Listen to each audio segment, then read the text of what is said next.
Okay, let's start with Nick Fuentes coming back on Twitter. Okay. Nick Fuentes, famous, infamous white supremacist, says all kinds of crazy. He's actually a Christian populist, technically. Okay, let's be. Now, here's the thing. I don't actually know. I called him a white supremacist, and someone said, "Well, he's not a white supremacist. He's a white. What is he? A white nationalist? He's a white shit? identitarian." Yeah. Yeah. Okay. Let's go with that. Yeah. And the question is, should he be allowed on Twitter? I tend towards free speech, and I tend towards decentralization and allowing everybody to say whatever they want. And of course, legally, I am for free speech. I don't believe that the government should ever come in and imprison anybody for speech. But what we're talking about here is not really legal free speech. It's more Twitter free speech. It's like, should private companies be platforming these people? And I don't know. I think obviously yes. Why? Because then you give people like Destiny an opportunity to push back on them publicly. Yeah, I mean, assuming that Nick chooses to continue to engage with people like Destiny. Then if he doesn't choose to go, Nick actively engages with the people he disagrees with. Currently. And I think that's good overall because I think his ideology, to the degree that I understand it, and to the degree that his ideology is what I think it is, it sucks. Yeah, for sure. So in my mind, there's sort of an incentive for people like Destiny to debate Nick in like a Twitter space, or sorry, X space. And I don't see what that's the best solution we have. The only other solution is what? Censorship, which implies that he's correct. If you censor someone, when it comes to ideas, obviously, you know, people with air horns should be censored. People producing questionable material should be censored. I mean that legally when it comes to minors. But when it comes to ideas, literally no idea should be censored ever. I can't think of any exceptions. I'd be willing to change my mind. I agree legally. But legally. But the worse the idea, the more it needs to be debunked publicly. But then there is the aspect of like, well, like if someone like I won't engage with an anarcho-capitalist because that's just a waste of fucking time. That's a waste of everyone's time. Right, exactly. Like if someone says, I'm going to look out in the world and try to make it a better place, and the conclusion I've come to is I will dedicate a significant amount of my time advocating for the abolition of the U.S. federal government. I go, okay, you're autistic. That's fine. I'm not going to have this conversation with you any more than I'd have a conversation with someone about, you know, some specific Minecraft server they built. It's like, these are both equally irrelevant to me. But I don't believe in censorship. If people want to have that debate, they can do that. Sure. But I think, I mean, the worst part about Nick Fuentes is the correct points he makes. And you need to rob him of the correct points. Do you think that social media companies are obligated to platform him if he wants to have an account? Like, should they be forced? I do think, I think Twitter is like a town square. Okay. So part of me agrees with that. And I think that if you platform him, people like Destiny can push back, and he does a good job at pushing back. And I'm like, yeah, let's have the free marketplace of ideas, right? That's kind of like the basic concept behind that. But then I'm like, well, what if the people that push back on him do a bad job? What if they're not sufficiently arguing against his points such that the people that hear it again do not get the proper pushback? And that then as a company, by platforming him, you're just participating in the spreading of an ideology that ultimately will lead to genocide if it spreads. And so I can see both sides. I guess I would, in the end, my position would be determined by evidence. So if I am... Oh, wow. Yeah, very bold of you. Well, no. You base your opinions off evidence? Yeah, because that means that I'm not going off of some like pre-committed principle to platforming or deplatforming, but rather which one will produce the best result. So if it was the case that we saw you platform these people, you let them do their thing, if in a 5 to 10 year period, humans just have this natural tendency to like discern truth from bullshit, and the bad ideas naturally, are reduced and go away, then I'd be pro platforming. If it is the case, though, that these people are so charismatic and so funny and so insidious, and that the other side does not do a good enough job at pushing back, so that by platforming them, you just create like the next, the Fourth Reich or whatever, and you were complicit in that by platforming them, then I would be against it. So we'll see how. Okay, here's the why. First off, out. you can't. There's no way to perform that level of evidentiary review, and there's just no way to do those type of studies. Maybe not. You'll never get an answer. But maybe. So you have to revert to heuristics to some degree. That's what I would say. I'd say that's what philosophical axioms are. They're heuristic to some degree. Okay, here's the way I see it. Okay. First off, I believe that the more that your ideology is in contact with reality, the better you will always have the advantage over someone who is equally as rhetorically gifted. You can have someone who's rhetorically superior with a worse idea win over someone who has a better ideology in that it's more commensurate with reality, but has worse rhetorical skills. Sure. There's the brute assumption I'm making is that law of large numbers, there will always be, if an ideology is true, then it will by definition attract competent people towards it, because competent people are competent because they have true beliefs, I would say. And law of large numbers, especially in the online sphere, is Nick really the best articulation of whatever ideology he has? Okay, maybe he is. No, but then you have someone he's like the most Destiny. charismatic, I would say. Okay, but the question is why then? Why is he? Is it pure all rhetorical nonsense? Because I don't believe charisma. I don't believe you can have charisma unless you're saying true things. Nick Fuentes absolutely says true things, like when he talks about, for example, anti-white racism or whatever. It's like, okay, obviously that's true. I'll insert the compilation of Aruna Kilanani and all the professors saying whiteness is a psychopathy and white people should not breed and all that. And I'm like, hey, I fucking hate what Nick Fuentes has to say when it comes to all this other fucking nonsense. I'm not going to cede the good points. I'm not going to let the only person saying, hey guys, it's actually wrong to call white people snow roaches and to say that to be white is inherently psychopathic and that poor whites have it worse than rich black. It's like, that's just dumb. And I'm not going to let Nick Fuentes be the only person saying that. Sure. And if he's the only one saying it, then now he has more power than he otherwise should. I think there are plenty of other way better people who make the same point and say that we obviously should not say that all white people should be killed. Yeah, exactly, like me. Or Destiny or anybody Exactly. reasonable, right? So there's plenty of people that already make that point. Why should Nick be the one that we are like, oh, like he has to be platform so he can make it? Right. So, and I would say the only reason he has not only reason, but one of the main reasons he has the following he does is because he hits on those issues. And it's like, okay, well, if you have free speech, then you bring someone who's committed to the truth, Destiny, sociopathic truth machine, right? And he will see, well, obviously the anti-white racism stuff is nonsense. So he'll come in and say, of course you are correct in that all of this is bullshit. In the conversation that Destiny had with Nick about like 9/11, it's like he walked him very clearly through like, here's all the reasons I could see why you're conspiratorial about the government. Here's X, Y, and Z evidence that you've pointed out that is absolutely correct. Whatever, Gulf of Tonkin, Iraq War, stuff like that. But here's the problem specifically with it's like, okay, that is just so much better. And the assumption I'm making is that when you get law of large numbers, you will always have the best representatives. There will always be someone who is in possession of the truth who is rhetorically gifted.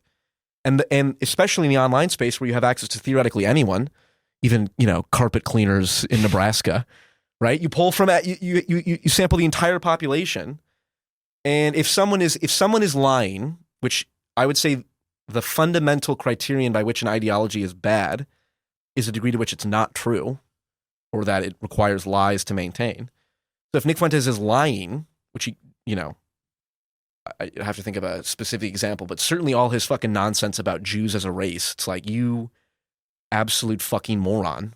In the anyone who does not distinguish between Jews as a race and then Judaism as a religion is a fucking moron. And anyone who says you can't criticize Judaism the religion is also a moron. But if Nick's going to conflate the two, then in my opinion, okay, that's an example of you being such a fucking moron. Here are all the Jewish people, for example, that are as anti-Zionist as anyone else. So that's evidence that your racial focus is complete bullshit.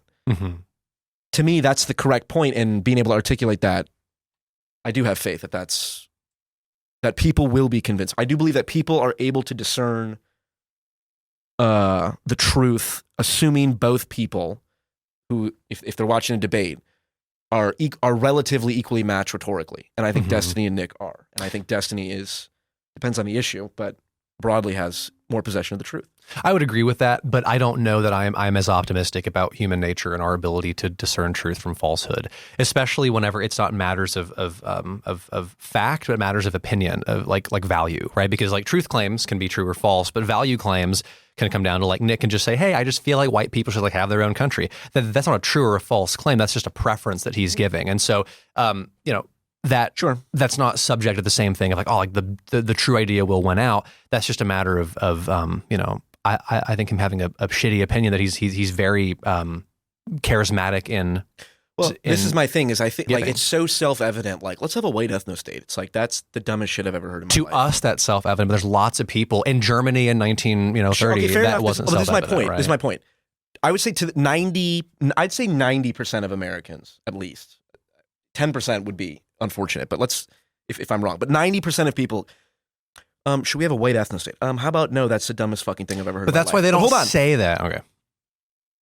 That's not why Nick is popular. That's not why Nick has the credibility. Whatever credibility he appears to have is not from his white ethno-state bullshit. It's from being critical of Israel for so many years, which, in hindsight, whatever correct criticism he was making against Israel clearly has been vindicated. Today, the arrest warrants for Netanyahu have been issued. Real quick on that, he happens to be right on that from a very bad line of reasoning. Fair enough, but to the average person who is not clued in, doesn't know who he is, they see a clip. Oh, Nick Fuentes was saying, here's Nick Fuentes 3 years ago. Israel is this, and that, and it lobbies the U.S. Making valid The U.S. points. will literally will threaten the International Criminal Court on behalf of Netanyahu, not Israel, on behalf of Netanyahu's terrorist regime. Mm-hmm. Okay, there's Nick Fuentes saying that 3 years later, oh, look, or, saying something to that effect. 3 years later, here he is. Oh, well, that's why people like him. And that's why I'm like, I will firmly sit and agree with any extremist if they're saying true things on whatever side. Because the best way to destroy an extremist is to rob them of their only good talking points. Yeah, we should That's my always opinion. acknowledge a correct take from somebody. Absolutely. But I think Nick's the real thing that skyrocketed him to popularity is the Christian nationalism thing and him being a racist person. I mean, all of his. I think his stuff about Israel is part of it, but that's not the main attractor to Nick. Because there's plenty of people that are anti Zionism who are not as popular. I mean, his particular brand is this Christian nationalist, talking, very badly about other races of people, other religions. And he appeals to this disaffected, very extreme alt-right group of people that are, largely incels. And that's why that was his skyrocket to popularity, Do you is Nick Fuentes funny? Yeah, absolutely. He's laughed out loud at his jokes. He's very funny. He's very charismatic. Okay, forget the fucking ideology for a minute. He's just funny. Mhm. Yeah. So it's not obvious to me how many people like him because I've talked to this one black guy, Justin, who's comments on my videos quite often. He's a huge America First fan. Mm-hmm. And it's like, well, okay, the white ethno-state shit, I'm not sure how he squares that exactly. I've talked to him, I think, once or twice before. But it's like, clearly, he likes Nick Fuentes because Nick Fuentes is funny, which he is. Mm-hmm. And so... It's called internalized racism. That's like a huge thing. Okay, sure, but I'm making the point about if someone is charismatic, it's almost irrelevant what it's like the same with Alex Jones or with Hassan Piker on the left. Oh my God, look at all these, like Hassan Piker hangs a fucking USSR flag in his background. Mm-hmm. Okay, that's concerning, one might say. And so a bunch of conservatives will go, oh my God, look at this guy with the USSR flag in the background. That's so fucked up. It's like, okay, well, hold on. What percent of his audience, of Hassan Piker's audience, listens to him because of his political takes or because of his Jubilee reactions where he, jokes about whatever? And I've laughed out loud at some of Hassan's reactions. Mm-hmm. I think people vastly overestimate the degree to which someone's influence is a function of their belief system rather than their behavior, their ability to be charismatic. I agree. And so I guess what I'm interested in doing is creating the space for someone like Nick Fuentes to be able to, what would you say, renounce or distance himself from the cringier fucking shit. I don't, and this is, all the groypers will correct me if I'm wrong. I don't know how much he currently spouts like white ethno-state stuff. I believe he definitely has said Jews as a race would not be in power. It's like, or would not be allowed to hold political office or some shit like that. Okay, that's fucked up enough. I don't know if he still's like, well, black people can't hold power or whatever. It's like, I don't know exactly what his beliefs are. But my understanding is there are people on the far, far right who regard Nick as now a liberal, left-wing controlled opposition or some shit. And I go, that's interesting. And I'm interested in creating the space for that division to grow and for Nick to say, well, I'm not like this. I remember watching a clip of him saying something about like Christian nationalists. He goes, there are Christian nationalists who believe we should be wearing like old-timey clothes and shit like that, like super fundamentalist. Yeah, he's like, I'm not that. I'm like, okay, what else are you not? Like, well, there are people who think we should literally like expel Hispanic and Chinese and black people. Yeah, I'm not that. I'm like, okay, well, why aren't you that? Why do you want black people and Hispanic people to stay in your white ethno state, right? It's like, those divisions need to be examined, and then there needs to be space created so that someone like Nick Fuentes can say, yeah, I obviously don't believe in any of this fucking shit anymore. I'm, I don't know how long he will be in the ideological parasite of focusing on Jews as a race rather than Judaism as a religion. And the last point I'll say, the reason I'm saying this is I've heard him now on multiple occasions talk about how he's like, when I was 18, Turning Point USA, I don't know, basically ruined my life, blacklisted me. They put me on a list. Every clip of everything I've ever said is now held over my head all the time. And in my mind, I'm like, first off, as someone who is of the generation of social media with the eye of fucking Sauron looking over every move, it's like, if I had a camera following me and caught the worst fucking moments of everything I've ever said on an Xbox live chat room, it's like, I know what it's not even as bad as whatever Nick Fuentes says. I know what you're going to say. So my point is, what incentive does Nick Fuentes have to even change at all? If he did come out and say, when I was 18, I said some stupid shit. I said this shit about, whatever, black people, blah, blah, blah, all this different stuff. It's like, okay, I think it would be good for all of his audience to hear him say that, but there's no incentive for him to do that because he's now whatever on Mossad's number one list of because enemies. because the same things he said back then he continues to say today. I mean, he has not had some kind of change of heart. I believe that. He a month ago was like, oh, it's time to go to war with Jews. Like we have to win on the battlefield. Whatever. It's like he is. I think at a certain point you have to develop. You have to develop the pattern recognition to be able to detect what people are, even if they try to rhetorically evade and they're a little bit more careful about what the left would call hiding your power level or whatever, right? Or and there are these terms like dog whistling that have kind of been ruined to some extent by the cringy nature with which they're used. But that's a real thing. I mean, people, if you're genuinely like an evil, fucked up person, you're usually going to be smart enough to not come out right and say certain things. Do you think? Mike and I asked about this. Do you think Nick Fuentes is an evil, fucked up person? I do. I absolutely do. I do. Evil in a way that you're not capable of being evil?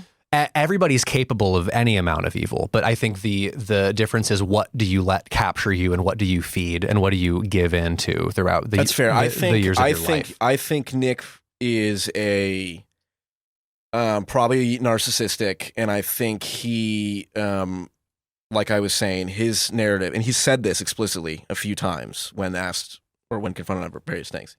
He said, ever since I was 18, my life has been basically fucked. Mm-hmm. Now, granted, depending on what he said, or if, I don't know specifically what he said, it's bad. But it's like, okay, he's 18. Are we going to hold him to now he's our age standard forever? Sure. And he says the same stuff. But what kind of psychological... Again, what are the incentives for him? I understand what you're saying. I do. Because here's the thing. Precisely because he's talked to Destiny, and he was on that one, it was like a 6-person stream with Abba and Preach, Gideon. Yep. It was the craziest panel. And Destiny did do a good job of saying, stop hiding your power level. You're talking about genetics and all this different stuff. Which even there, it's like, again, you get into the Charles Murray stuff. It's like, Charles Murray doesn't even say what Nick Fuentes is saying. It's fucking bullshit. But it's just like, I don't know. I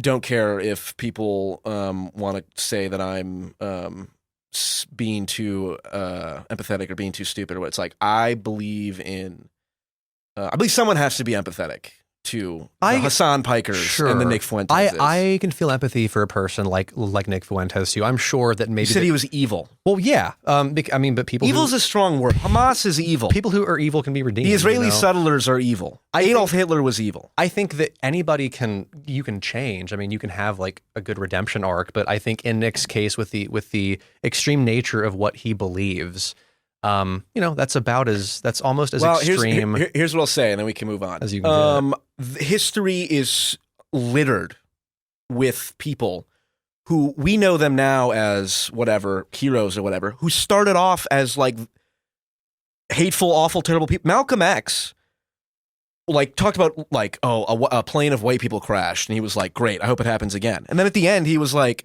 after his conversion to Islam, was like, we're all brothers and sisters of Christ, and we need to come together. And it's like, Malcolm X had a lot more reason to hate white people than Nick Fuentes does to hate Jews. I don't believe that Nick Fuentes has the moral character of Malcolm X. I'll say that. But Malcolm X is one example of like all kinds of examples. Someone who started off like an extremist and then converted. That's like the archetypal story of Paul in the Bible. You know, Paul persecuted Christians and then came around. And it's like, yeah, I mean, Malcolm X that happens all the time. Whether or not Nick Fuentes does banned from speaking in places that people didn't want him to speak. I mean, fuck that. Yeah, well, that's stupid. Well, I mean, does a university with a venue owe anybody that wants to use that venue? I'm talking about their space? Universities, yes, they're publicly funded, but like certainly not a not like, if you're Bank of America, you're not obligated. You still have to pick and choose who you let on, right? So I guess to bring this back around, yeah. I can have empathy for a person like Fuentes too, but then I guess the question becomes like is he a person that we should be platforming and handing a megaphone to, which is what X is? Or is there a way to counter argue against his stuff while also not platforming him? Because as a platform, would you be complicit in the spread of his ideology? And the answer is, I don't know, because part of me is in full agreement with you. Sure. But then I push back on that part of myself because I'm like, if I was the CEO of a company, if I started a group chat and that group chat grew so big to where there was like 1 million people in it, and then a person like, James Alsop or Eric Stryker, like any of these people were like, hey, I want to be in your group chat, and like, can I have like my own channel and board to like talk about how, like black people are inferior? I'd be like, no, because it's my group chat, and I don't want to enable you to that's a terrible analogy. Spread this stuff. Not because you're not talking about the public town square, which is protected by the First Amendment. But it's still owned by a company. That's the distinction. You fucking libertarian shill. That's the distinction. Okay. Well, I think the question becomes, should we legally force these companies to not be able to deplatform people? Yes. Okay. Are they allowed to have TOS? Like any TOS? I don't know. It gets into there's always a gray line. It's the same thing with free speech. Like, can you yell fire in a crowded theater? Well, no. Yeah. Well, then you're against free speech. Can you advocate? That's not free speech. Can you advocate? Should you be allowed to advocate for an ethno state? It's like, yes, absolutely. You should be able to say whatever you can say in a town square. You should be able to say on Twitter. I think legally, that is why the Jews of the not the ADL, the civil rights organization that fought for the Nazis' right to march in Skokie. Mm-hmm. It's like, okay, if they fought for that. Ira Glasser was the guy's name, I think, who led the movement at the time. It's like, it's called free speech. The more you hate that idea, the more you should bring it to light and destroy it. And just to clarify again, I agree with legal free speech, but we're not talking about legal free speech here. We're talking about platforming people. I think you have distinction. I think you would be a biblical literalist, because if you think that the only reason that the First Amendment is the way that it is very specifically, we mean legal free speech, and that you can shout it from the town square. It's like the underlying rationale for that was the freedom to speak different ideologies and speak everyone's perspective so that we could have a sense-making mechanism to guide us forward in changing environments. That was part of the modern town square is online, whether you like it or not. Mm-hmm. And to say, well, but legally they just meant the physical town square. It's like, okay, you're a literalist. No, okay, the Earth was created in 7 days. Distinct concepts that are worthy of differentiating between. And so you can support both or one or the other, but I think it's irresponsible to just use free speech to mean both legal and also platforms have to have you on. And it's fine to support both. I generally do support both, but they are very, very different things. I mean, the concept of the First Amendment was because for most of history, governments have been, if you insult the king, they chop your head off. So that's what the First Amendment was meant to guard against, was like, you should be able to criticize things without being locked in prison. Yep. That I absolutely agree with. But then there's this second concept that's also valuable that I also agree with. And that concept is, hey, so legal stuff aside, we also should, anywhere there is a venue where we can talk, everybody should be allowed to talk there. And the venue has to have you there if you want to be there. That's a totally separate issue. Okay. And that's where I'm, again, on the fence. I can see your argument. I think it's reasonable. I don't think it's a crazy position. But I am. Do you think Destiny's wrong for platforming Nick? Remember, this is your cult leader speaking. No, because I think he did a very good job at pushing back against him. There we go. And I think that's the line, that if you can do a good job, then it's worth it. Yes, agreed. Like Joe Rogan should not have Nick Fuentes on. Probably not. That would be Joe Rogan should have Destiny and Nick Fuentes on together. Sure. Last question. Sure. Is Nick Fuentes gay? As much as I love the meme that he streamed gay porn on his stream, and I even tweeted about it, I was like, oh, he's gay. No. I believe he got hacked. Yeah. Yeah. It was very clearly, it was a person that hacked his stream. Although my public position is that Nick streamed gay porn because it's funny. That's funny. But no, he didn't. Roenn stands by misinformation. It's funny. The sign of a true enlightened centrist. Okay. Do you want to talk about one of your boring ass topics? Yeah, you want to dive into meta ethics? Talk about your conversation with Andrew for a minute? Yeah, we should rehash the Jordan Peterson Sam Harris debate. That's fundamentally what this is. Meta ethics. Sure. I mean, so there were kind of two parts of it, and I think there are. We can arm you with the tools, Paul, to be able to completely body Andrew the next time you talk to him, because there are very specific things that he kind of slipped out of that I think he was incorrect on. The main thing being, like, I would like to take this opportunity to have you hammer out your position on meta ethics. Are you a moral anti-realist or a moral realist? Because this is kind of like the linchpin of your talk with Andrew. Mm-hmm. From hearing you talk to him, my opinion is that you are a moral relativist. Like, you are you believe that morality is subjective. I think that you believe that there is not an objective truth claim that underlies value claims, but you believe that truth is objective. I think that's your position in the way that you were describing it to those Andrew. Words are too vague to capture the complexity of the issue. Okay. The objective versus subjective dichotomy is something we learn in Philosophy 101 or in high school, I don't even know, whatever. Well, objective is fact, subjective is opinion. It's like, no, that's not as simple as that. John Vervaeke talks about transjective. So what happens when you have objective statements about intersubjective phenomenon? Mm-hmm. Is color an objective fact? Well, yes, it's objectively true the shirt is blue. Well, what if you're colorblind? And what if everyone was colorblind? Mm-hmm. Well, it's still blue because the wavelength would still be measured. Yes, but the quality, the phenomenon of seeing blue, would be different. Yeah, so then it's not objective. Okay, well, what does it mean to be? It's like, well, no, I mean, so there's actually, I think, a pretty simple way to map that, and it's just that objectivity means attitude independence, or it is completely independent of any possible way that a mind could be. So I think that truth is what is in reality, independent of if I saw it or you see it or an alien or a cat sees it.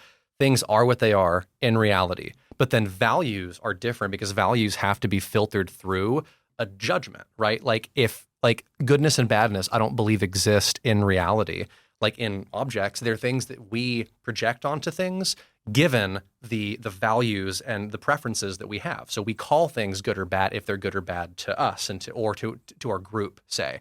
Yeah. And so if I say, for example, Paul, I think that cherry Coca-Cola is good, and you say that it's bad, we're just stating preferences, right? Yes. So is there an objectively true answer to yay cherry cola or boo cherry cola? Those aren't facts. Those are an expression of preference. Yeah, it's an utterance of a preference. So do you think that the statement, when I say that cherry cola is good, is that true or false? it's true that you have a preference for it. Yes, but like, yeah. So it's true that's an objective claim about a subjective phenomenon. Yeah, for sure. So Okay, it is that objective? objectively true that I like it, but is cherry Coke itself good or bad? Yeah, of course. You can do this same exercise down with, is reality real? Sure. Well, no, I think they're different because in one case I'm stating a preference. Okay, hold on. If I like cherry is Coke time or an not. objective phenomenon? I don't know. Okay, that's my point. Yeah, I don't know. Our most basic categories, time. What is time? Well, I don't fucking know, but duh, what is time? Everyone knows what time is. But Yeah. No one knows what time is. And if you're on a different planet where gravity is stronger, you can experience time exactly as we experience it now, and yet you'd age slower or some shit. It's like, that's fucking insane. If there were no conscious entities, it's not obvious that time would exist because time can only be experienced by a conscious being. Mm-hmm. So now where are we at? Well, we're in these fucking metaphysical questions that no one ever knows the answer to. I think that and in my opinion, is irrelevant in many ways, which is why based pragmatism is a solution. The question is, Roenn, why are you asking me these stupid fucking questions about whether or not cherry cola is good or not? Because this is going to be the tools that you can use to navigate future conversations about philosophy with people like Andrew. I would say that you are autistic. Okay. I'll own that. And I think that philosophy is I have more of a follow-up than that. Okay. Than just call you autistic. What I mean by that is you are hyper-focused on rationality and systematization and propositional knowing. Skills. No, I'm not. Skills are not true or false. Right? The graspability of that Coca-Cola can is not, I guess that would be an affordance. Bad example. Skills are not true and false. Charisma is not true and false. Yeah. Whether or not something is funny, is that true or false? No. Okay. So... because it's relative. Right. Yeah. So you're concerned with, well, Paul, you need to be armed propositionally. You need to be able to have the right order of words and propositions, because when I'm debating someone like Andrew, it's important that, the Christian nationalist, hyper-objectivist framework does not move forward. I agree. I'm against, depending on what you define as Christian nationalist, I'm quite against that. And so I don't want that to succeed. And you're saying, well, Paul, in order to, pragmatically, you need to be better propositionally armed. And I would say, you need to be funnier and tell funnier jokes, because that's how you get more people pragmatically to be convinced of an opinion or not. I think that you need both. And I would say all of this, you do need both. You need to be able to discuss meta-ethical questions up to a point. Mm-hmm. Like, is time objective or not? And then it's like, well, we don't know. It doesn't really matter at this point. Are we in a simulation? Even if we were... I think time's a bad example, because that's, if we're talking about ethics, we're talking about is our values grounded outside of ourselves. And you absolutely should be charismatic, and you should be funny, and you should make memes and rap battle videos and very funny sketches. That's what I'm saying. And league champion spotlight very videos. Very enlightened centrist of you. You should, but also because that catches most people. But then for the layer below that, where the people autists, yes, will be very technical. The cognitive berserkers, people like Andrew. You also should be armed with the skill set to be able to dive into that and also beat them at that, which is not actually that not hard. Necessarily. I think it's not as complicated as it seems on the surface. And if you can hammer out your position on philosophy and metaethics, by definition, I think that will be pragmatic, because then I think anything that is true is we just disagree. Is useful. We just disagree. Okay. Like, I feel help me understand why. This conversation. What is our goal with discussing metaethics? Like, practically, we're trying to make sure that our good worldview wins. Ultimately, right? Well, I think it's twofold. I think it's one, it's just to have a good meta ethical grounding, to be able to know where you sit in the world and what your belief system is based on, and then two, to be able to articulate that to other people who care, who why to advance political policy you believe in. Sure, I guess that's one of the long-term goals, but also I derive joy from just feeling confident in my position about reality. I don't give a shit about any of that. Okay, that's fine. Life is a complex, inconsistent mess, and I will never have assurance about that. So that's fair. I don't think most people care. So do you not care about having a articulated position on metaethics? Is that just not up to a point you care about? Okay, actually, and I would say ultimately no. I don't need to define it in axiomatically, down to the propositions. I care more about acting in a way that is commensurate with my goals, which is make the world a better place. Paul, how do you define better? I don't define better. I act out. You do define better, and that's what Andrew was trying to get you on, which I think. Yeah, it's relevant to have these tools to be able to discuss it. It is, and so to me, it's useful, and I would like to talk about it. But if you don't want to talk about it, that's totally okay. Well, but do you understand? I'm not. Do you understand what I mean? No, I think that you are. That's just a funny way to say that. I think that you are reticent to. You are resistant to dive into these topics because I think that you're not the most comfortable talking about philosophy. Because I think that you just don't care to go that deep into it, and you would rather just kind of keep conversations more light. That's my takeaway. The reason, and I would say you're correct. Okay. The reason I don't care that much is because it's not relevant to my practical goals. There is the pure aesthetic intellectual conversation. I accused you of this like way long ago and you got mad. Yeah, like our second conversation. Yeah, exactly. I'm like, you're just intellectually masturbating. It's like everything the reason we're doing this podcast now, the reason I'm interested in doing this podcast is because I think it's good to have conversations about practical topics. Like we're talking about Nick Fuentes. We'll talk about, I had something funny on here. I guess Nick Fuentes streaming gay porn or not. It's like, that's practical, important stuff. Hard-hitting news. Absolutely it is. That's relevant to making a actual practical difference in the world. And do you not think that philosophy is that? Like of course I do. To be up to a point. Sure. I think that the point you stop at is way before the point that's fine. That I think should be stopped at. That's fine, and that's why I'm wildly more successful than you. Okay. Hey, there is a law that Paul is always about double my sub count, but to be fair, you were 3 years ahead of me on YouTube. I know. So we had this. This is exactly what I said last time. You said the same thing. I say that in jest. You actually have, I think, you have a higher mimetic potential than I do with the quality production of rap battles. Perhaps. Lex Friedman commented on your videos, not mine. That was pretty cool. But also, I don't know, the Champion Spotlight videos are nice. When is the Destiny one dropping? Soon I will destroy your master. Very good. And it'll be great stuff. Very good. On the meta ethics though. Yeah. To close the loop. Because you were saying we should talk about this so that I can be better armed in conversation with Andrew. I know exactly what I'm doing in that conversation with Andrew. Okay, so you don't care enough to have a comeback intellectually to prove his point incorrect. Specific points. Okay. I did what I came there to do. Okay. Which was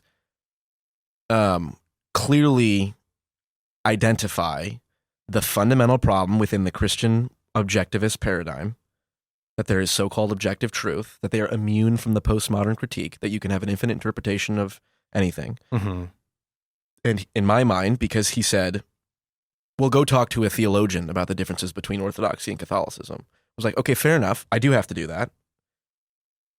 But that's exactly my whole criticism was, these differences between the Christian doctrines are evidence that they themselves are subject to exactly the same problem that all the moral relativists are, which is, how do we know whose interpretation of morality is correct? If the Catholics consider, or the Orthodox consider Catholics heretics, and if they consider the Protestant preachers talking about non-binary Jesus heretics, then it seems to me everyone's a heretic who doesn't believe in this particular interpretation of the Orthodox God.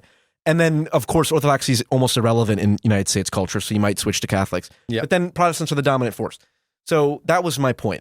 I had a practical goal, which is see if I'm wrong about identifying the fundamental flaw in the Christian nationalist moral paradigm. And I used Andrew to check to see if I was wrong. And I believe I'm right, which is why the conversation got to the point where he said, go talk to a theologian. Now, I do have to... Listen, nobody loves theologians more than I do. Okay, nobody loves Jews more than I do. Nobody loves Eastern Orthodox more than I do.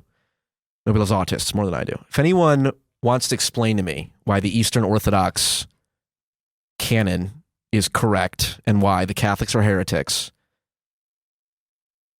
be my guest. Happy to do it. Just theologically. Okay, so to close this loop, I will very briefly make the point that I wanted to make on this, and then we can move on. that the mistake that Andrew made that I think you did not catch him on was that he was saying that his belief system is immune from this postmodern critique of interpretation because of the infallibility of apostolic succession, which I love saying. Otherwise known as the telephone game. Right. And so his argument was that, well, we cannot be critiqued, or it cannot be said about us that we have a problem of interpretation because our tradition has been passed down forever. So he said that internal to their axiomatic belief system, they cannot be challenged on that, which is true internal from the inside of their belief system. But from outside of it, the question to Andrew is, well, how do you even know that that you should accept your axiom of being part of the Orthodox Church? Because that itself is an interpretive choice of which faith, of which version to join in the first place. He was very good at dodging around that, and I did not hear catch him on that. That was my whole point about how do I know which church authority to listen to. Right. So I picked up on that, but I thought that he did a very good job at saying, well, we're immune from that criticism because we're infallible. Yeah. And he's right that internally, if you accept the axiom, then they can't be accused of schismatism, if that's even a word. I don't know. Yeah. But yeah, it's how do you even choose that epistemic grounding in the first place to be part of that faith? So he absolutely is still part of that criticism of like, how do you even prove the Orthodox Church, which is the theology thing, which he did not want to get into. And so that was the main thing. Fair. And also you told me you believe in God. I do believe in God. Okay. Do you really? I do. Like a real, like a. Well, which God? Like, how do I know that my God is the same interpretation as any other Christian's God? Like, do you believe in like a theistic God, or do you believe in I believe in a God on top of the pyramid that if you act in accordance with as if it were true, then it's like it's true. It's like, is that your version of God, or do you believe in like a theist, like a person in the sky? I'm going to unplug your mic the next time you do that. I believe in a God whose nature is so complex that to think rationally about him and his nature, or they, them, and their nature. Non-binary God. God could be non-binary. Jesus was a man. God is so complex that it would be an act of intellectual hubris to try and discern his nature propositionally. So you're a deist then? I can only act in a way that pleases him. I can only apply goodness in the world. I can only act in a manner that I believe he would regard as good based on my limited understanding. But to discern his fundamental nature would be impossible. Do you ground your God in a book? Like, is he the God of the Bible? Is he the God of the Quran? He's got something to do with the Bible. Is it just a vague deistic higher power that you can make no claims about, like any of his like values? Or no, I think the Christian Bible captures a good chunk of his essence. Okay. I think the Bhagavad Gita captures a good chunk of his essence.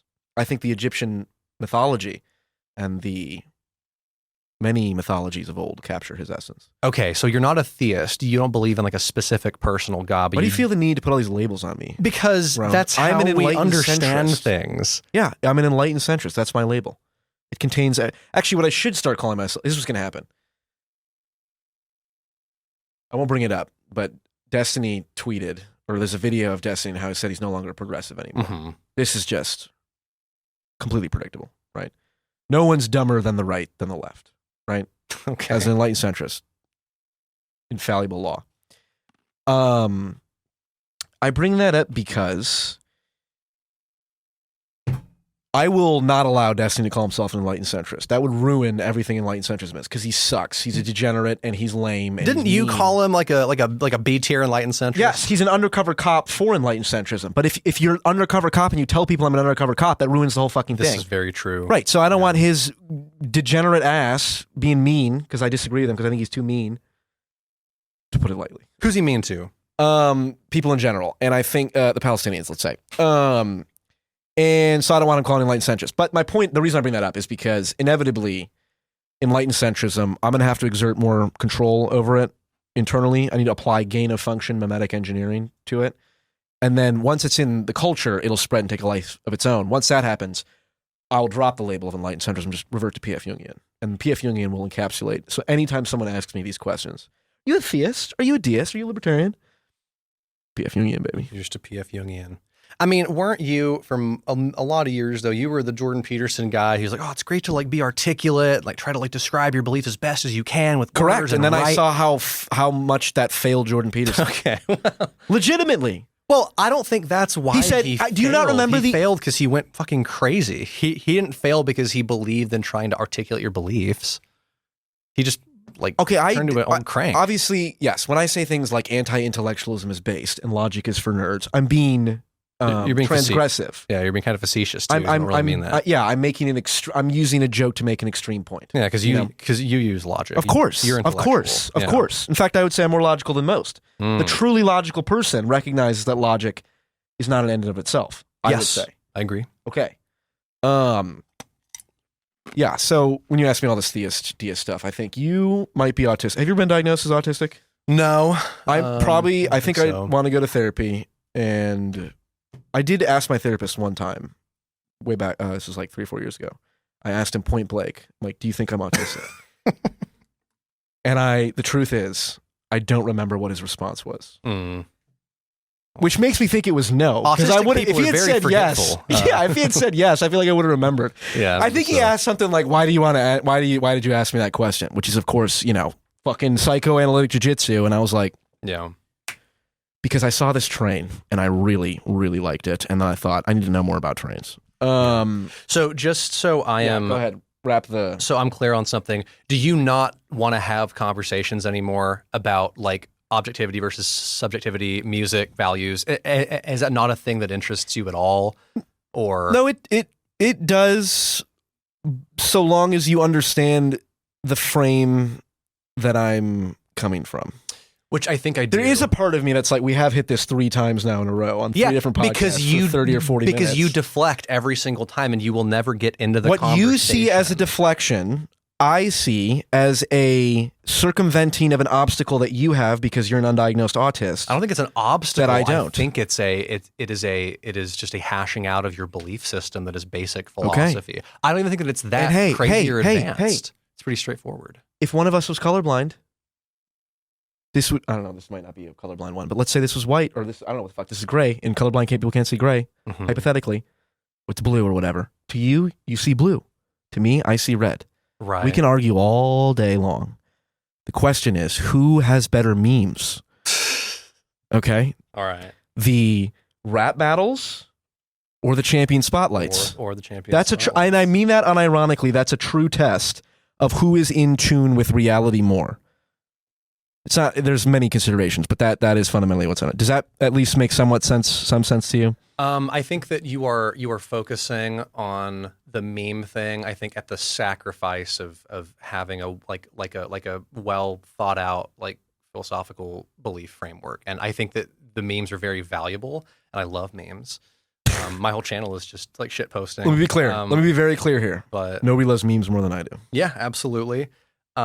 But I don't know. I think that philosophy is important too. And I think that just because you are not as familiar with philosophy doesn't mean that you should be. I'm sensing a condescending tone from you. No, I'm not being. I'm genuinely not trying to be condescending. You know what? Let's cut it. No, let's cut it. I don't want to do this anymore. I don't want to do this anymore. I can tell that you are not. You haven't like studied that particular field a ton, which is totally fine. But I think that makes you. I don't want to say intimidated, but I think that you are very reticent to enter that topic because you just don't want to talk about it because it feels like it's. I'll be honest with you, as you're saying this, a little bit. Well, certainly, I know that I know very little about almost everything. Like quantum physics. Sure. I don't even begin to look into that. I just hear what Eric Weinstein says, and I say, okay, I'm sure.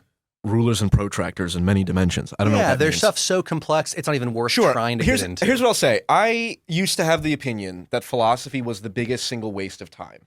And I would say this to my friend who was a philosophy major. And I would say, it's like the archetypal white privilege thing to say, what is this glass? What is this glass? What is our relationship to the glass? What is it? And I was like, you dumb motherfucker. There are problems to be solved. There are people who are hurting. And that is just intellectual masturbation. Then I came to the conclusion, oh shit, I actually now understand the Jordan Peterson, Sam Harris. I understand the importance of that debate, objectivist versus moral relativist. I've greatly had an increased appreciation for theology because theology touches on a lot of these complex matters. And what's interesting is a lot of these theological disputes actually get very metaphysical in like when they talk about God as three beings in one versus divine simplicity versus Trinitarian. I don't know. It's all this confusing shit. Yeah. So I get the importance of that. And it is entirely possible that I am missing something. But I would say I have to filter out almost everything to make progress on the goals that I have. And the goal that I have is leverage the channel at some point soon into things that I am very, very certain are good. Like advocating for policy change around being able to build nuclear reactors. Advocating that we make the power grid more resistant to solar flares and EMP pulses and cyber attacks and shit like that. And that's driven out of primal fear of when the power grid goes out, I'm done for. So really that's kind of the chain that goes Sure, back it's a to great goal, very pragmatic. Yes, and I don't see yet, and I'm willing to admit that you could be right, and I will make a video called that time when an undiagnosed autist corrected me on philosophy, that perhaps I need to get further into the weeds than I do now. I just think it's good to have not like a super deep nerdy understanding of like PhD level philosophy, but just the basics of metaethics are good to understand, because whenever you're up against a person who knows how to have that talk like Andrew does, I like having the ability to be able to. Do you want to debate Andrew Wilson? To rhetorically win Would that you like to debate Andrew conversation? Wilson? I will moderate. Would I debate Andrew? Well, sure. Okay. Sure, I would debate Andrew on metaethics. Ladies and gentlemen, Sure. you heard it here first. I would try that. Good luck. Okay, can we move on? I don't want to, but yeah, it's fine because I think you don't want to talk about it, so it's okay. Maybe we can come back at to a future time. We will frame the conversation better, I'm but paying yeah. for this microphone, so how about that? Yeah, well, yeah, we can move I'll pull on. the Ronald Reagan one. Be like, this is mine now. Would you rather? Excuse me. Would you rather be trapped in a forest with a man or a bear? I mean, I'd rather be in there with a man if he was cool. We could be homies, we could build a shelter and do bro stuff together. I heard this was a trend on Twitter. I didn't care. And then I was talking to my girlfriend about it in the airport, and I was getting upset because she was like, well, obviously a bear. And I was like, what? Are you? Yeah, because you know what a bear is? Because they're scared of being assaulted by a random man in the forest. And in the process of the conversation, some things were elucidated. First off, I understand the way I first heard it was if you are dropped in the middle of the forest, either with a bear or a random man, like just plucked from the general population. And in that case, I'm like, well, obviously a random man, because most men are not going to kill you or do anything terrible. Some will, duh. But then it was like, oh, wait a second. The scenario is you're already in the woods and you either come across a random man or a bear. And then I was like, okay, actually, I'd probably pick the bear because some random guy in the woods is probably a Texas Chainsaw Massacre guy, right? So I was like, okay, fair. That makes sense. And then Anton pointed out, Gold Becoming, one of P.F. Young's many orbiters, pointed out, he was like, well, I picked the man because if you encounter a random man, it's probably a park ranger. I was like, oh. And then I realized at that moment, this whole thing's a fucking psyop. This entire question. It's a Rorschach ink blot test. I know. It's, I don't know. Do you have thoughts on the cultural significance of it and the debate? Yeah. I mean, I think that one thing I've become more cognizant of in recent years is how different women's experience is than ours in terms of like they cannot walk alone at night in most places, and they genuinely have to live with this constant fear of being assaulted by men because it happens so often.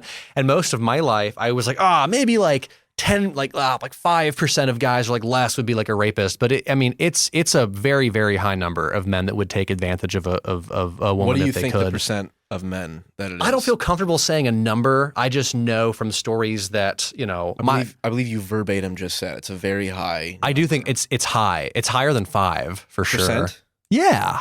Yeah, absolutely. Yeah, probably. Just because the stories that my girlfriend has, that all of her friends have, that I've been around women a lot more in a context where they're like talking about their experiences with men, is like, yeah, it's actually very scary how like they all know like many people that have been like assaulted at parties and stuff. And so I understand, okay, they'd have a totally different experience. They have been assaulted by people and know kids that have been assaulted by men who were beloved by their whole families and towns that nobody ever saw coming. And it could be like anybody. And so that has definitely changed my perspective and made me a lot more like, empathetic towards that experience and been like, yeah, I get men can be very sketchy and they're safer off assuming that a guy is probably going to do that than not, I remember my mom, when I was probably like 5 years old or so, around there, she said something like, you have to remember, Paul, like when women walk down the street, it's different. And that stuck in my head. Mm-hmm. And I understand all that. So much so that some would rather be in a forest with a bear exactly than a man. And like I said, that's crazy. If it was a Texas Chainsaw Massacre guy, I'd rather be with a bear as well. Yeah. On this topic, because I was talking about this earlier today, actually. Sexual assault, I think it's like 70, 80% or more involve alcohol. Mm-hmm. Why not make alcohol legal on college campuses? Because it wouldn't work. It just wouldn't work. I mean, what do you mean? People would still drink. I mean, they just like sneak alcohol. And like you were talking with Andrew about, I mean, it doesn't work to try to ban. We make it illegal for 18-year-olds. Substances. Or sorry, 17 for high schoolers. I mean, most people start drinking when they're like 15 or 16. Hold on. Let me revise my words. Not illegal, but here's the rule. If you get caught at a university with alcohol, you get kicked out of the university. That would prevent not all sexual assaults, but it would drastically reduce the amount of sexual assaults. It might reduce the number. So why not?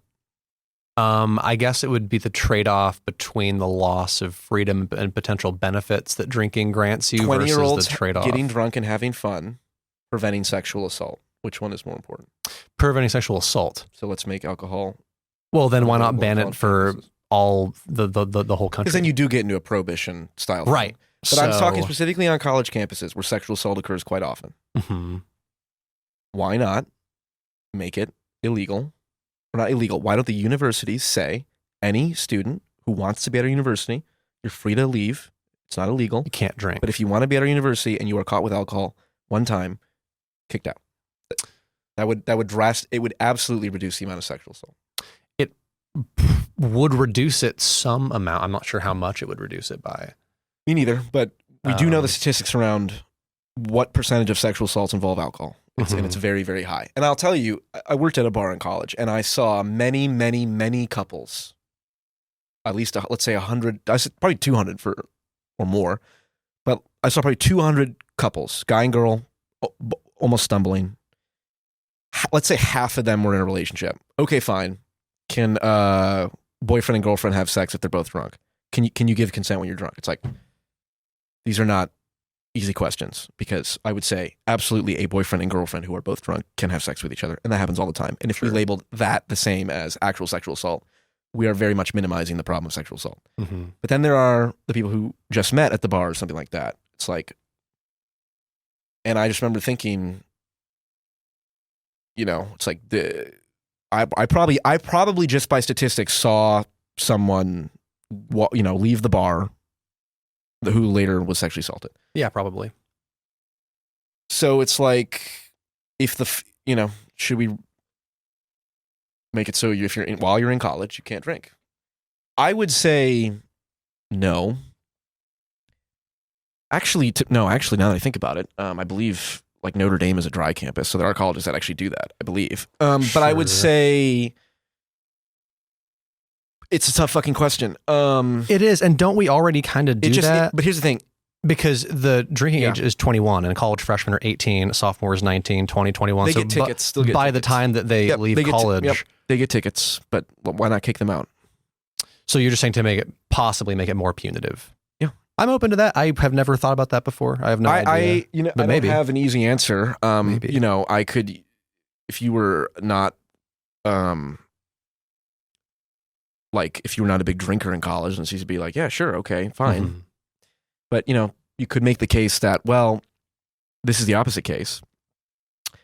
This runs along lines of a different case or argument is, you want people are going to drink alcohol at some point in their lives.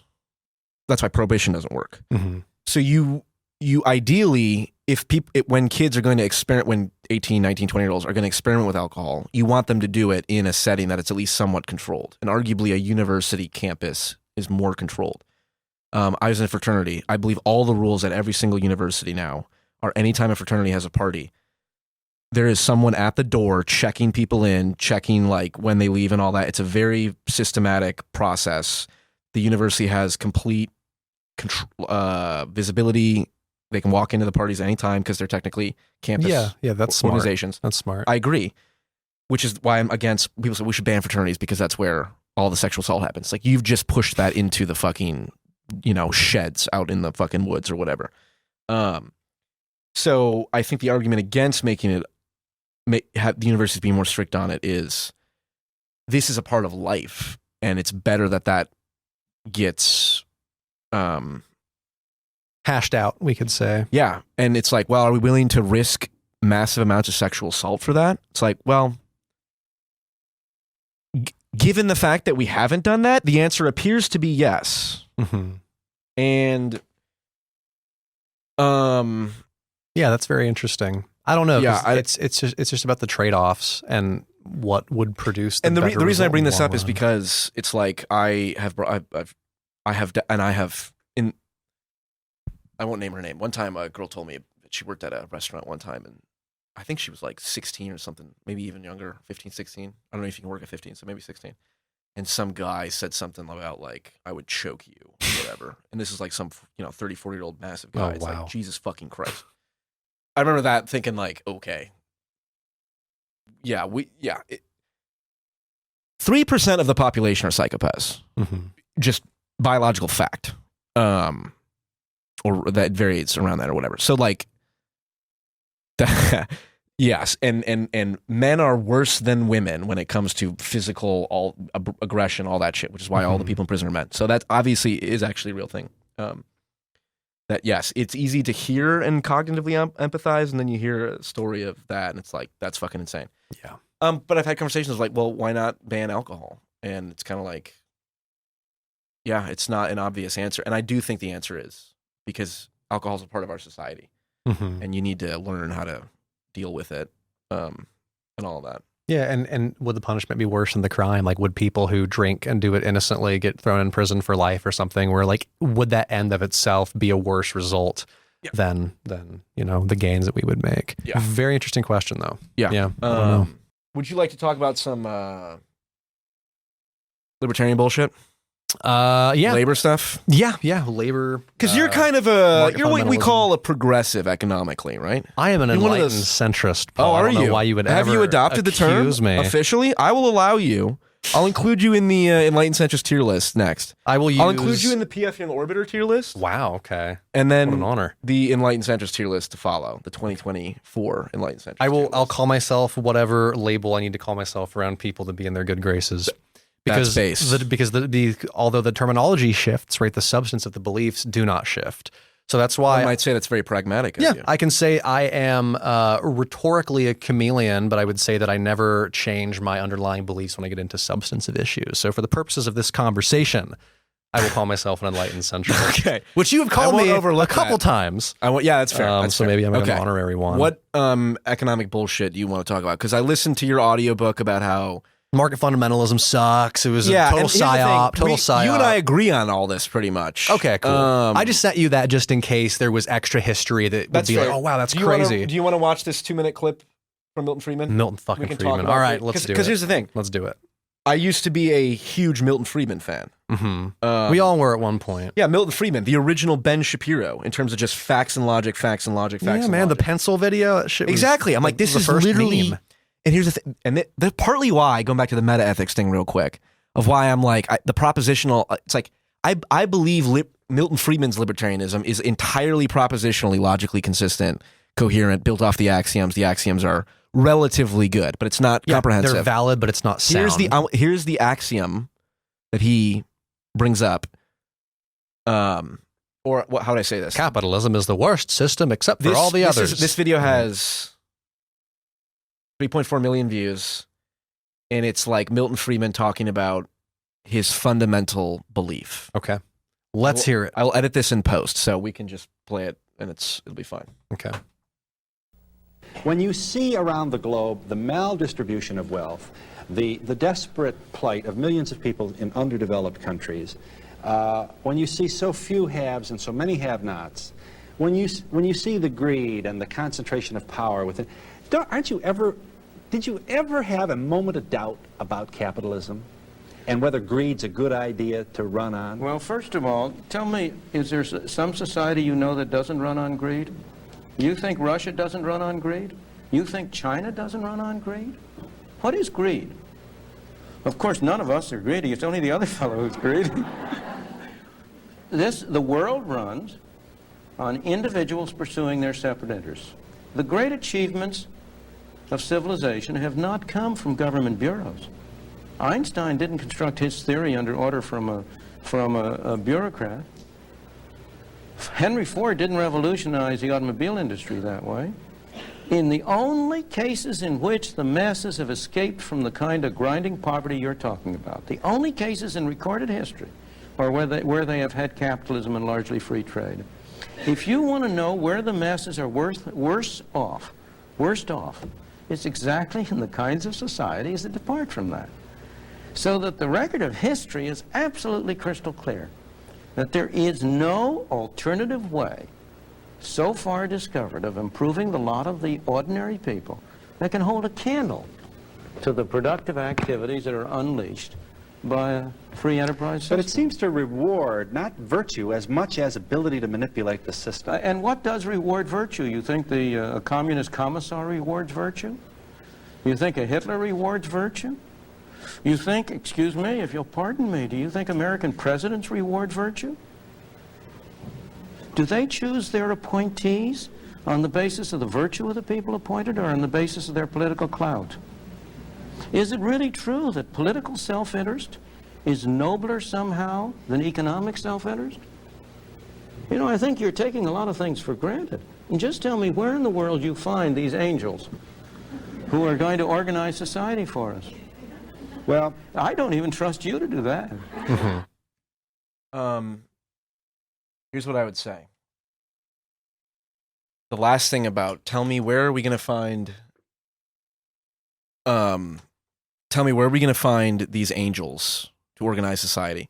What he's saying is enshrined in the Constitution about it's a basis of the Constitution. Assume that the president becomes a tyrant. How do you build a system that's able to withstand that? The fundamental flaw, this is my opinion of the fundamental flaw in Milton Friedman libertarianism, is you actually can't have any society. You cannot build a system under the assumption that the people who run the system are bad, because no system can survive like that. It's like being a survivalist and saying, well, the best way to prepare for the future is to build a bunker and, store a bunch of water and food, because I assume a meteor is going to hit the earth. You cannot prepare for a situation that will pose a bigger. You can't prepare for that. If a meteor hits the earth, it's over. There's no preparation for that. And if individual moral virtue was eliminated, if everyone became sociopathic and degenerate and Nazi-like, there is no system that can withstand that. So the libertarian philosophy is all about, well, we need to empower self-interest because self-interest is fundamentally we can rely on, which is partly true. But we can't rely on top-down stuff because by definition, every top-down will attract narcissistic people, which that's true too. But that's the balance of it's why the founding fathers said a democracy is dependent on a moral populace. Democracy literally the whole premise of democracy is you and I have a vote, which assumes that you and I know what we're doing when we vote, which we don't. And certainly if we were uneducated and immoral, which arguably we are, certainly we're more uneducated and immoral than we could be, or than we should be, then no system would work. So it's like trying to prepare for a meteor to say, well, we need to craft a system that will work even if bad people come into power. It's like if bad people come into power, it's over. So the problem underneath libertarianism is you need to get to the fundamental moral axiom type stuff in terms of these motherfuckers need Jesus. That's my prescription. What is your understanding of libertarianism? Or more specifically, the market fundamentalist idea, like that, which is what he does. I would say that basically any instance of government is almost always wrong. I think he's okay with printing money as like the government function, which is why he's not sure. He's not a anarcho-capitalist. Yeah, Mises. Is that Mises? Von Mises and Hayek were. I don't think any of those guys were true anarcho-capitalists, but they were market fundamentalists. You know what I just actually put together? Just still very bad. I make fun of a lot of anarcho-capitalists a lot. There's some very wealthy Bitcoin billionaires and millionaires who are anarcho-capitalists, and Bitcoin is a very libertarian technology. It is, and I'm kind of worried that that's going to come about. Actually, I'm more worried that they'll be correct, and I'll look like a fool for having dismissed them so long. It's certainly. But guess what? That's a risk I'm willing to take. So, on the topic of market fundamentalism, I think it's self-evidently it doesn't work. It's a bad economic system because we have proven time and time again that whenever corporations have no regulations, they caught what was the river that caught on fire in 1905? It was some river up there that literally caught fire from all the toxic sludge in it. People were dying from air pollution. It was horrible. Factories burned down every month. I mean, it was, I think in the year 1900 in the book, they touched on this, that about, I think 1% of the workforce died in 1 year. 1 in 100 people who were, and so we created the EPA and the FDA for a reason. And I think that there is nothing wrong with capitalism itself, but the version of capitalism we commit to, or that I think the right broadly wants, this market fundamentalist, totally hands-off approach is objectively a thing we've tried. It failed. We built up a government to pass laws in place so that we control for externalities and social costs. So we have an economy that is that has guardrails on it that point it in a direction that benefits the social good, which is people. And so markets are blind. We need reasonable regulations in place to prevent things like that, like from them packing rat meat into the sausages, like from Jungle by Upton Sinclair, was a great critique of that. And it's a dog shit philosophy. I hate libertarians. That's why I have this mug, just to remind myself of that which I hate most. And now there's a lot of brands of libertarianism. I tend to like them a lot as people. I tend to get along with libertarians, but as an economic philosophy in its most essential form, I think it's dog shit. And I'm a big fan of good government regulation, that we need a well-regulated economy. You're here first, ladies and gentlemen. Roenn is a big fan of good government. Listen, nobody loves good government regulation more than I do. Mm-hmm. Okay? Yes. I basically agree with everything you're saying. And one of the most important protections is that of workers' ability to collectively bargain. I think that the history of labor unions is vastly undertaught. I think tenure is school. Fucking bullshit for teachers. Probably. You should always be on that. Be able to have a risk. Wait, so you like police unions? If they, in theory, yeah, I think some of what they do is fucked up. Just real quick, can we get the camera on him? This man is a racist. I cannot selectively support unions and just throw it away for one sector. Yeah. You know what I mean? I wish that they were run better. I wish that we would regulate police unions more. Because whenever you make a union, you're just creating another power structure that is susceptible to corruption, right? But it's all the same dynamics. But the idea is that the more power structures we have, the more we decentralize power itself, which is why we have 3 branches of government, right? Well, that's why libertarianism exists. Why decentralized power? No, they centralize power. They think that they solve the problem of power by ignoring it. But whenever you ignore power, you don't make it go away. You just let the people consolidate it who know how to play the game of power, like corporations know how to do. So whenever you weaken the government, the only power structure that you leave is corporations to undercut competition, engage in anti-competitive practices, buy up every company, and then the corporation essentially becomes the government. There were companies in the or early 1900s that would make cities that you lived in and you were subject to their laws. And they have their own private police and private prisons. And so, you have to have as many power structures, I think, as possible to counterbalance each other, which is what unions play a part in, to allow workers to be able to come together, collectively bargain, and have some, it's never going to be totally equal, but a slightly more equal playing field against corporate power to be able to say, hey, can we have above starvation wages? Can you pay us if one of your machines explodes and I get caught on fire and my face melts off? Things like that. Because back in the day, that happened to you. You were just fucked. They didn't help you. So unions are based. We support, which is why Biden's awesome, which we'll get into in a minute. Because NLRB, you think Starbucks, what do you Amazon, think let's George go. Soros? What do you think of George Soros? What do I think of George Soros? Yeah. I don't know enough about the guy to have a strong opinion. I know. What do you think about people who talk a billionaire. lot about George Soros? Soros posting. Is that what it's called? Some say. I think he serves as a scapegoat of a bunch of weird far-right conspiracies about Jews. I'm sure there are probably valid criticisms to be made of George Soros. I'm sure he probably has done sketchy things, but is he some kind of like shadowy cabal? Yep. I don't know. Yep. Probably Okay. not. Well, first off, George Soros. What you said about Evolution. what you said about interdimensional psychic vampires. What you said about you not knowing much about George Soros, I believe that, because if you did, you wouldn't have dismissed it so quickly. Okay. And you should look into how he fucked over, I think it was Hungary, by shorting their currency or some shit like that. What do you think of David Koch? Scapegoat of the far left socialist Similar crowd? thing to George Soros. I mean, look, any billionaire is going to flex their power to influence the world in ways that they want. Sometimes it's good, sometimes it's bad. I'm sure both of these, they're billionaires. That's what they do. That's fair. So you think it's okay to be upset about George Soros' influence? Yeah, it's fine to be upset. If you have a substantive Can we get a camera on him one more time? This man's a racist. Pro-police union and thinks it's okay to criticize, thinks it's okay to criticize George Soros. Racist. Pro-police union reform. Where's the MAGA to be hat? fair. I saw a red hat in your bag. Where's the MAGA hat? And to be fair, I think that any billionaire is going to use their influence to do crazy shit.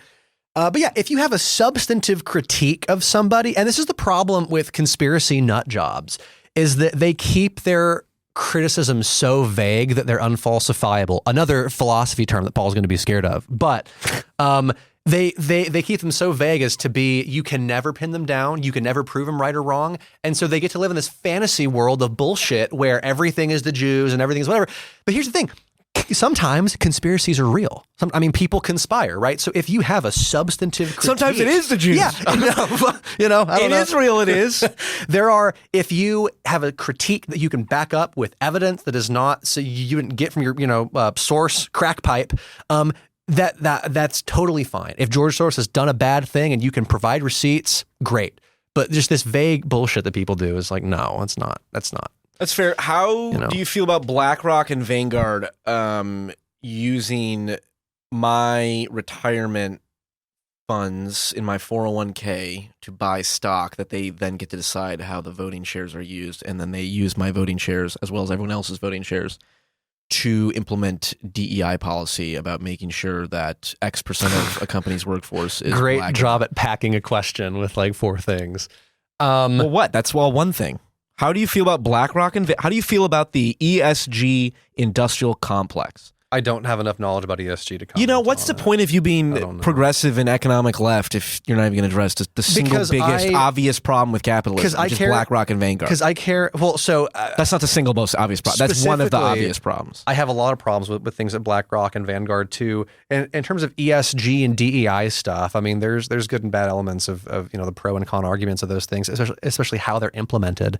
But if you want to talk in general about BlackRock and Vanguard and the fact that they're buying up every home in America to create like a permanent rent state. Exactly. That's fucked up. Yeah, exactly. So what is your solution to that?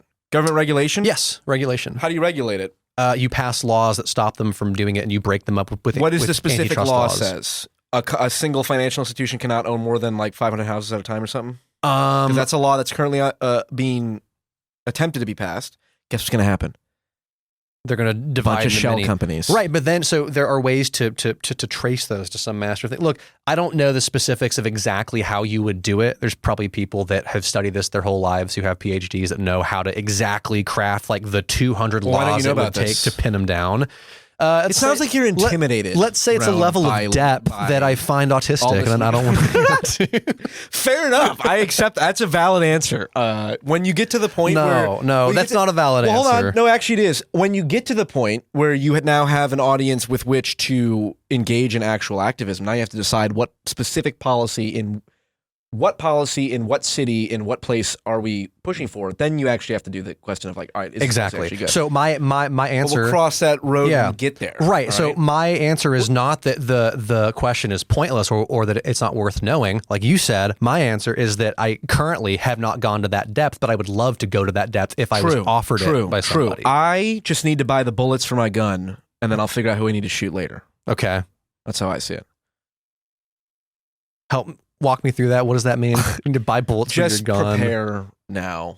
Oh, for the argument of ideology, yes. In terms of getting your shit straight, get the infrastructure in place. Yeah, I think that there's no amount of knowledge if it can be explained to you that is bad, because I think truth by definition is pragmatic. Anything that you can learn that is true, is something that you will be able to use. Now, there are types of truth that are not worth... That are irrelevant. The number of hairs on your head. Yeah, but if it's on a topic that is important and it's a true thing that, that you can use later, then it's going to be pragmatic. Like any kind of argument that will come up over... Especially in the sphere we're in, Paul, we're nerds. We're YouTubers. Okay, we talk about politics. You're a nerd. We talk about politics. I'm an enlightened centrist. We talk about politics on YouTube and make shit posting videos. We are like second order content creators, right? Because you make more first order content. Our biggest videos are videos about other people that make content about politics.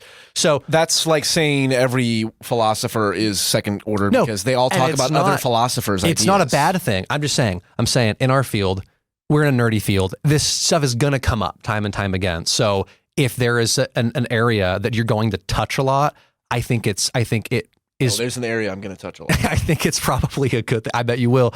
I think it's a good thing to learn how to argue through that kind of stuff, especially if it's reasonably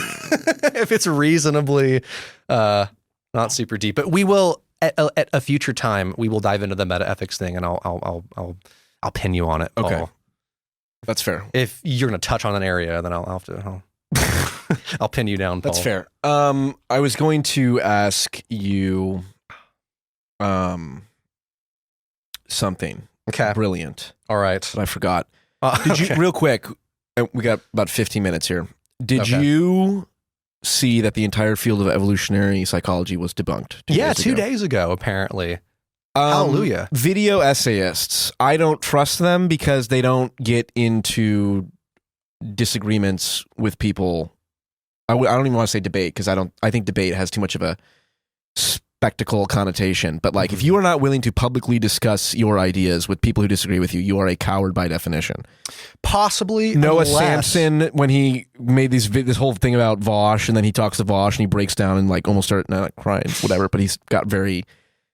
I was like, oh, this guy's kind of weak as fuck. Royo Tomasi, when he made a video about Michaela Peterson, and then Michaela's on his podcast and his voice is like cracking. Like, he's like, I didn't mean to. That's not what you meant. It's like, all these people are just shit talkers. Rolo's a fucking bitch.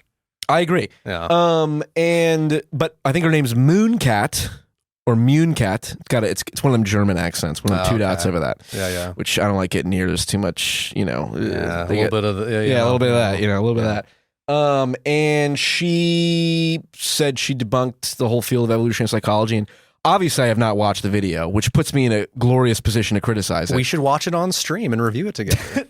That'll be I would love. You know how long the video is? Probably very long. It's 3 hours and 20 minutes. Well, fuck that then. We can do. That's what I said. We can do it in 3 parts. But what I was going to say, because independent of the video, I cannot say whether or not she debunked. She may have. It's possible. The broader point is, I'm not going to watch the whole fucking video because I have to have heuristics, right? I could watch any number of 3-hour videos. If it's a CJ the X video, I'm watching it. I believe he's got a 5-hour Jordan Peterson one coming out. You bet your ass I'm watching it. Okay. The Mooncat one, I'm like, okay. The title is called I Debunked All of Evolutionary Psychology. And I'm like, okay, maybe, but let's do some, what is it, Bayesian reasoning or what were my priors?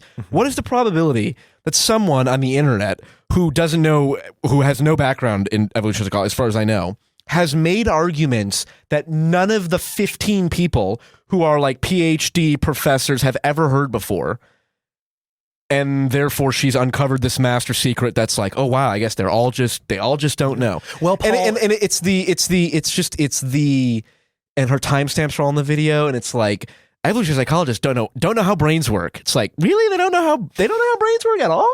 Like, well, Paul, she's I would doing respect her more if she was willing to have a debate about it. I think she's just doing the same thing you're doing, though, where it's not really about the truth value. It's just about the meme. I'm sure that's fair. And I'm listen, sure if you watch the video, she's not going to claim that she's debunking the entire field. She's probably, if I had to guess, she's probably just going to debunk some very specific ideas that are popular in Red Pill that they use. Yeah, and fair enough. But here's the thing, you know who Mac and Murphy is by any chance? He's an evolution. He's like an anti-Red Pill guy who is himself an evolutionary psychology researcher. I don't know what exactly he is.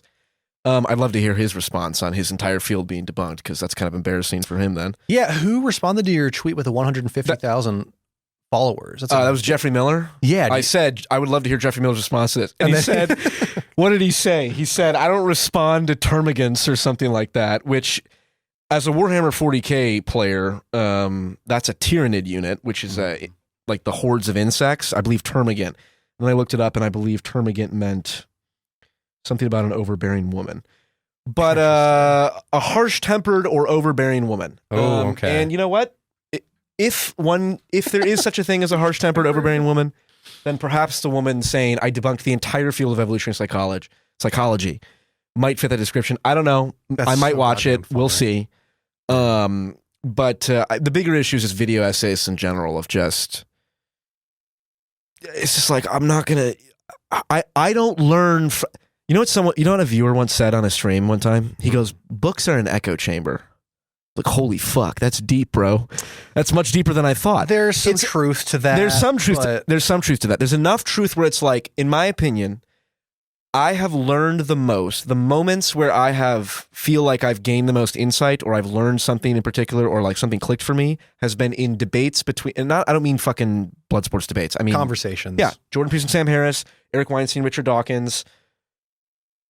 Joe Rogan's had some interesting debates on Tim Pool and the Twitter head of... I remember that one. Yeah, Vigia, whatever, former head of X, whatever. Yeah.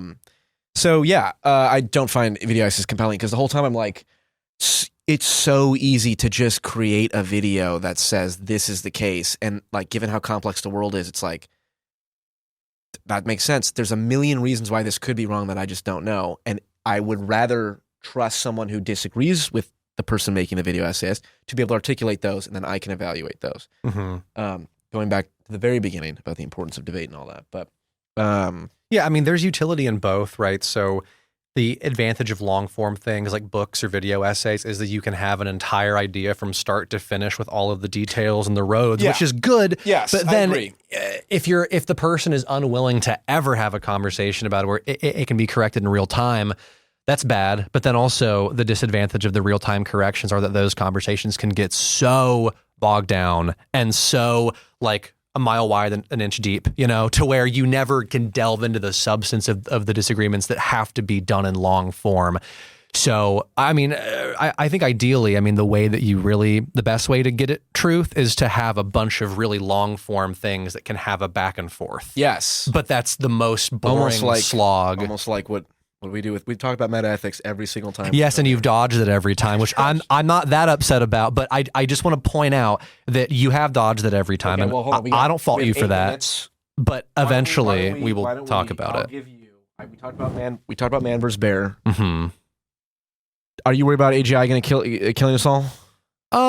Yeah, probably. Okay, me too. Let's skip that. Probably some bad shit's going to audience happen. questions. Hold on. Oh, yeah. I read through some of your Yeah. comments Can you here. define woke? I think that woke is used by right-wing people to describe anything that is vaguely left-wing.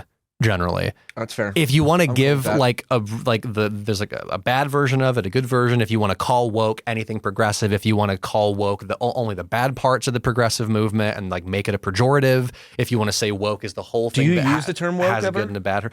I don't use it unironically, but if I'm talking to a right-leaning person, I will use it, but I'll be like things that You'll use it unironically. You would.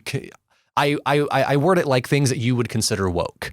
So they know what I'm talking about. Like saying white people are psychopaths by definition. I'd call that woke. Yeah, I mean, because that's your language schema. So I would That's use fair. that That's in fair. And I agree. a conversation I with agree. you. Number one lesson from English 101. Yeah. Who's your audience? Yeah, I find the term cringe personally, Fair so enough. I don't use it in my own The same content. word can mean completely different things. Like liberal means the exact opposite thing Yes, it to does. conservatives and progressives. Yeah. Conservative hears liberal, they think this person's on the left. Progressive hears liberal, they think Nazi. neoliberal. Yeah, literally. Yeah, Liberals get the wall. for sure. Let's go with definitions. Can you define women? A woman. I saw this one. An Adult human female. An adult human All right. female. Matt Walsh. That's works for me. Matt Walsh.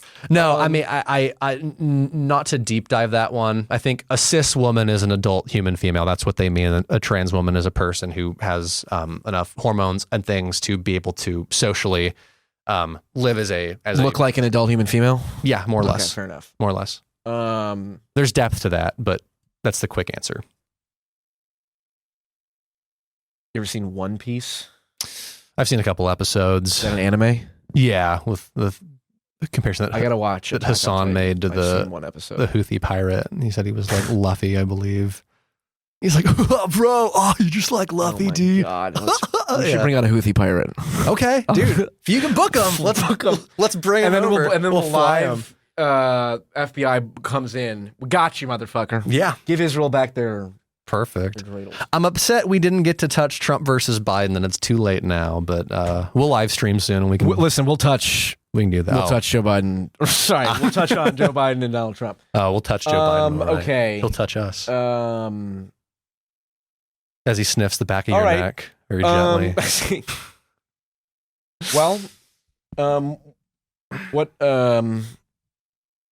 would you like to say about what just transpired What here? would I like to say as a closing statement? I would like to say that this has been a good podcast. We had yet another meta conversation about meta ethics, but we are circling the drain to where eventually we will hit the bullseye on that topic. But I had a great time. We can do Trump versus Biden next time. Oh, I do want to say actually, in terms of the Fuentes stuff, I stuttered there. Just to kind of close the loop on that, my default position is I'm pro platforming. I think I tend to err on the side of that. But there is the part of me that is open to the idea that what if there is a net harm done by forcing platforms to platform everybody, even Nazis? And I'm very open to that idea, but I'm not some kind of hardliner, and I'm very open to being convinced by evidence to either side of that conversation. I can definitely see both sides of it. One could say I'm a fence sitter on the subject of deplatforming. Nobody A loves centrist. hardliners more than I do. Okay. I just got to do my Tucker Carlson impression to end. Tucker Carlson, or excuse me, not my Tucker Carlson, my Bill O'Reilly impression to end. Okay. So if we can, yeah, here we go. Okay. Let's do it. That is it for us today. Thank you for. There's no words on it. To play us out, what does that mean? To end the show? That is it for us today, and it's not. That is it for us today, and well, I can't do it. I can't do it. We'll do it live. We'll do it live. Fuck it. We'll do it live. Don't write it and don't do it live. Fucking thing sucks. Mr. O'Reilly, please put your penis away. Not again, Mr. O'Reilly. That is it for us today. We'll leave you with an album from Sting and a cut off his new album or some shit. Take it away. Sting impression time. No, did you not see boom, the... bing, bing, boom, bing, bing, boom, bing, bing, boom. And then it fades out. he just cut the audio right there. With the fade out. That's great. It's great stuff. All right. I think we're good.